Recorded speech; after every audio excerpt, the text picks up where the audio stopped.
สบายดีทุกคนวันนี้กับพบกับสาวแพงคือเก่าไอ้เนาะวันนี้มาให้มาหน้าพี่น้องเอ้ยว่ามาปุยางเนาะมื้อนี้น่ะแต่เลอฝนน่ะมีตกแดดตะเวนออกเนาะก็มาปุยางพาร่านะพี่น้องเอ้ยแต่แดดกะแฮมมีมืดเลยมื้อนี้น่ะไปเบิ่งไปชมน้ำกันเนาะพี่น้อง30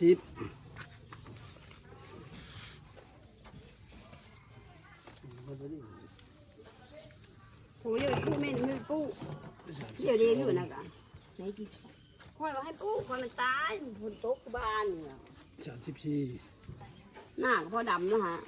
แค่นี้ปลูกยางเนาะ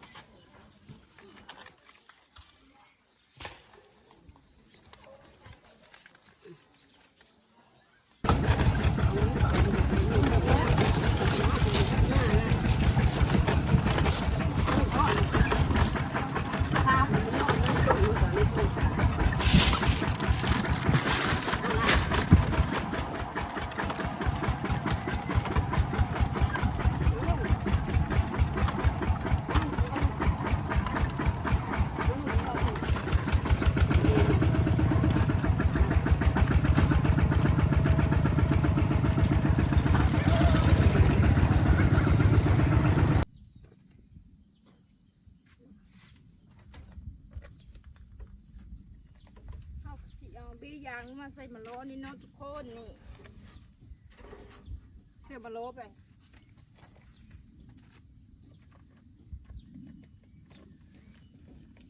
บี้ยางจักบี้ก็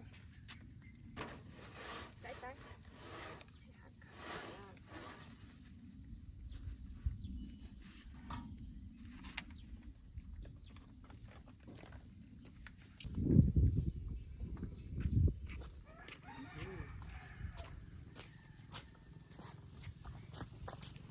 ผมมี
มาบัดนี้เขาก็สิมาขุดคุมแล้วเนาะ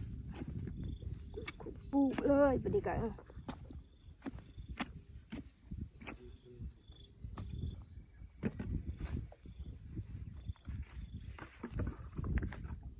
ลูกสำนีบ่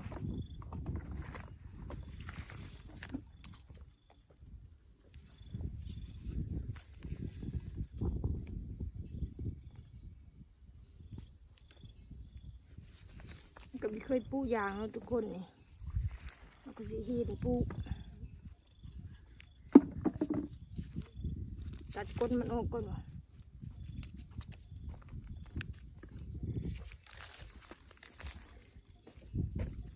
แต่ว่าตัดหามชีวิตมันดิ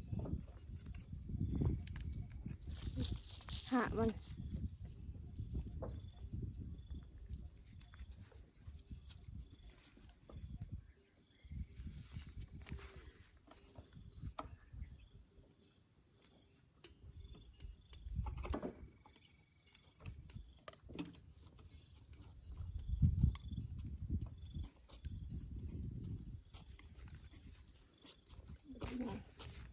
ขดหูเลยมาหาหอดที่เข้ามัดออกไปเลยไม่เข้าคุณยายมีตัดถือเจ้าน้อยกับย่าเฮาเลยตัดขี้ดิน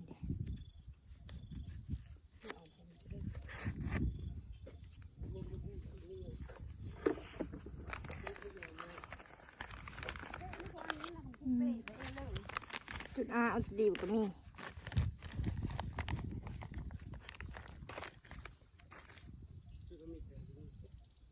ไปอย่างนี้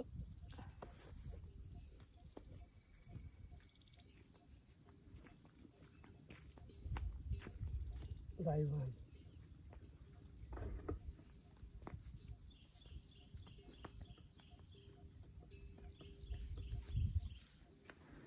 เดี๋ยวเสื้อปุ๋ยตับหลังเนาะ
กูอยู่นี่ค่ะ เสื้อปุ๋ยก้อนวันยังเสือเลยนะ มันใช่ยาพร้อมยังตายปุ๊บโอ้ตายเนาะ จับอยู่จะถึงวิรุณโยแล้วก็ทมมันนี่ก็ นี่ก็พร้อมพี่น้องเอ้ยชาวไม่รู้ผู้ยางนี่เงินผู้อีแป้งชาวไม่รู้ผู้ยางได้เขายางเยอะไว้ได้พอได้เงิน เลยไม่แปลง ปุ๋ย2-3 มิตร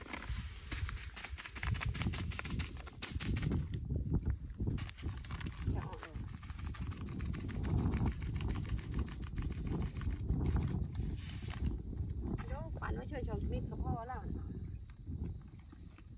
เท้าเช่นกันเลย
พันเท่าไหร่เนี่ย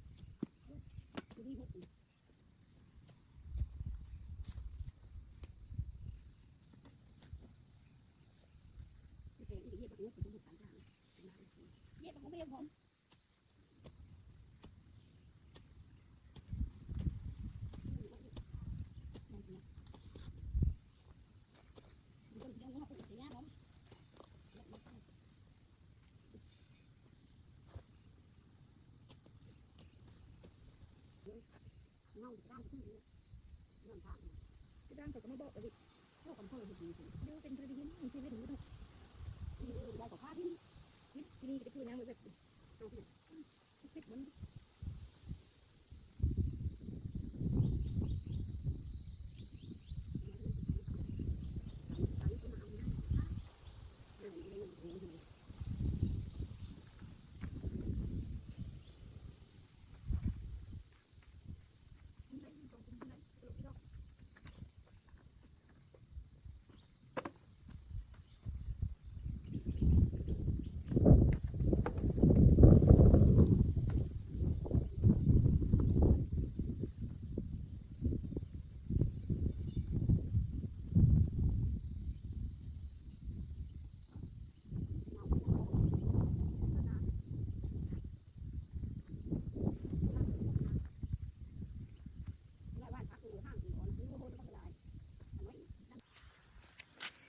ทุกคน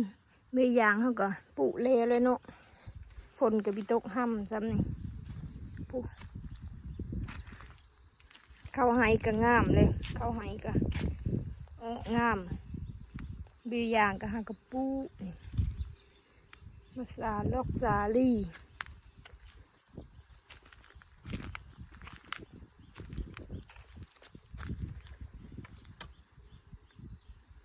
มันยังมีเยอะไปเลยเนาะเมียางก็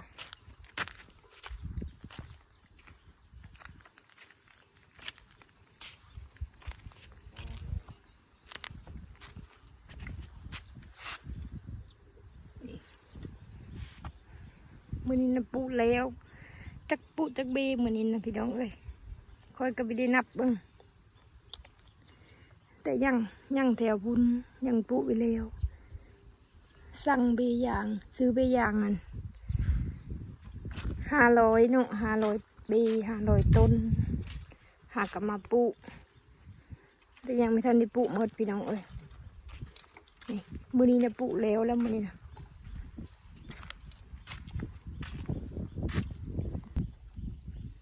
นี่พี่น้องเบยางเขาก็ปลูกแล้วเนาะมีขุมแล้วก็ฝนวิตกเสื้อมันปลูกมันอยู่